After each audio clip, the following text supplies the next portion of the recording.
Tiara Madani, absen 24. Jadi di sini kita akan menjelaskan tentang apa itu ilmu komputasi dan algoritma grading.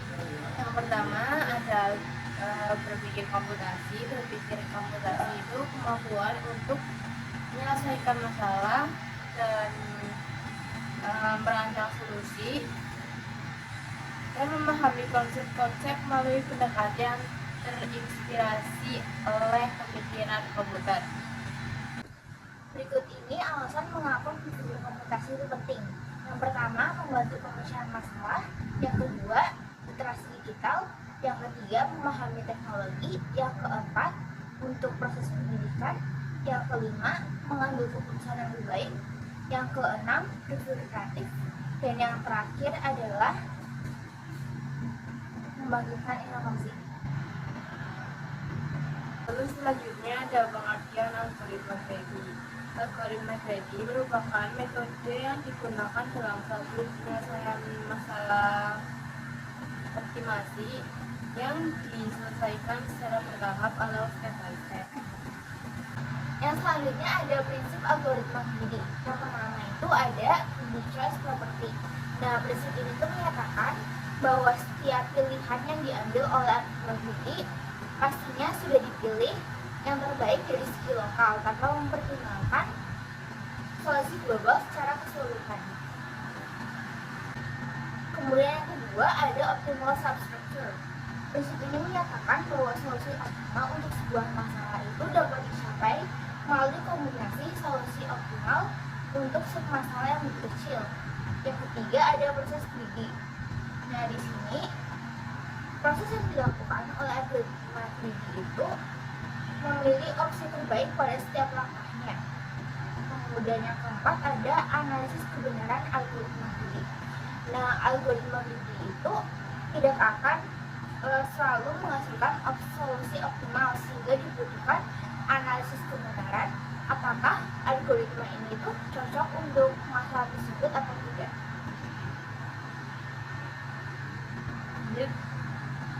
Selanjutnya ada elemen algoritma grading. Yang pertama ada himpunan kandidat atau kandidat set.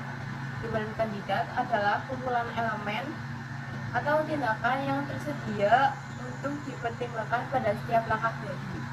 Lalu yang kedua ada himpunan solusi atau solution set. Himpunan solusi adalah kumpulan elemen yang telah terpilih selama eksekusi algoritma grading. Lalu yang ketiga ada fungsi solusi atau solution function. Fungsi solusi adalah fungsi yang digunakan untuk mengabarkan solusi parsial atau solusi sementara. Lalu yang keempat ada fungsi seleksi. Fungsi seleksi adalah fungsi yang digunakan untuk memilih elemen atau tindakan berikutnya dari himpunan kandidat berdasarkan kriteria serakah yang telah ditetapkan. Lalu yang kelima ada fungsi kelayakan.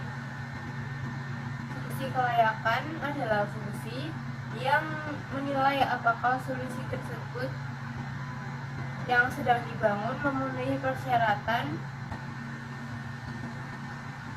Kemudian yang selanjutnya ada ruang lingkup algoritma grading. Yang pertama ada algoritma pencarian jalur terpendek.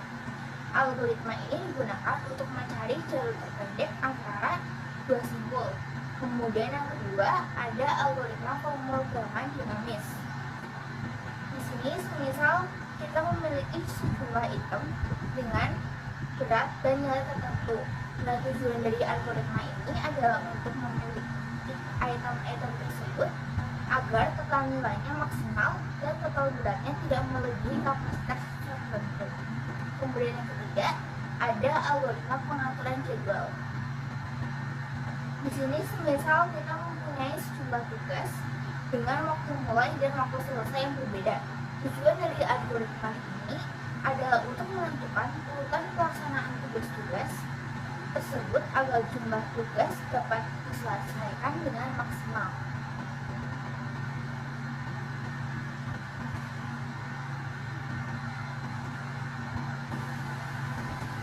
Kemudian yang keempat, ada algoritma Huffman coding. Di sini algoritmanya digunakan untuk mengurangi ukuran data dengan memberikan kode biner yang lebih pendek untuk simbol-simbol yang lebih sering muncul dalam data. Yang kelima, ada algoritma pemilihan mata kuliah. Algoritma ini dapat digunakan untuk memilih mata kuliah agar tidak saling bentrok dalam jadwal sehingga mahasiswa dapat mengambil sebanyak mungkin mata kuliah. Yang keenam, itu ada algoritma minimum spanning tree. Dalam masalah konstruksi pengelintasan minimum pada graf tertimbang, algoritma ini seperti prim dan Kruskal digunakan untuk menghubungkan semua simbol dengan jumlah bobot maksimum. Kemudian yang ketujuh, ada algoritma penjadwalan pekerjaan. Dalam konteks ini, algoritma penjadwalan pekerjaan dapat digunakan untuk menentukan urutan pekerjaan yang optimal untuk penggunaan sumber daya yang efisien. Dan yang kedelapan atau yang terakhir, ada algoritma penyelesaian traveling salesman. Dalam masalah ini, seorang salesman itu harus mengunjungi sejumlah kota dan kembali ke kota awal dengan jarak total yang minimal. Ya, secara umum ada beberapa langkah yang dapat diikuti ketika merancang algoritma Gradient. Yang pertama, ada definisikan solusi optimal. Langkah pertama adalah mendeskripsikan secara jelas apa yang dianggap sebagai solusi optimal dalam konteks masalah yang sedang diselesaikan. Lalu yang kedua ada pilih kandidat. Identifikasi sekumpulan kandidat atau pilihan yang dapat diambil pada setiap langkah algoritma.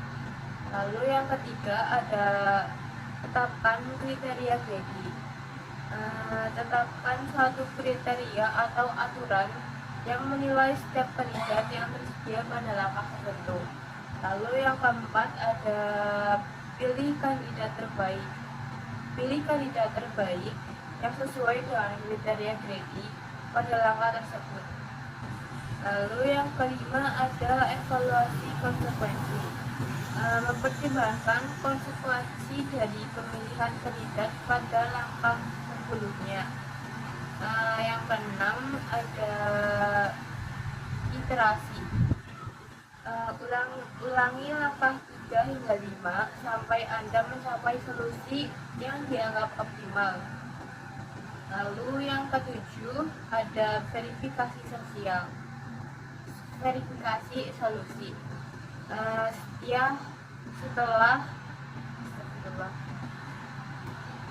Lalu yang ketujuh ada verifikasi solusi.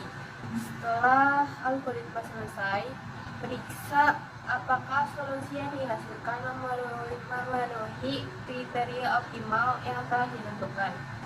Lalu yang terakhir, yang ke-8 ada optimasi tambahan opsional. Dalam beberapa kasus, Anda dapat menggabungkan algoritma Gradient dengan langkah-langkah tambahan untuk meningkatkan solusi.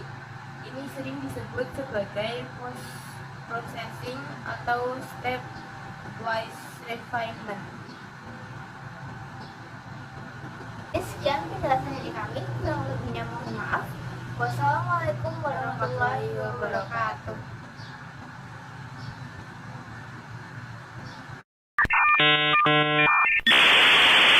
Saya wassalamualaikum bro.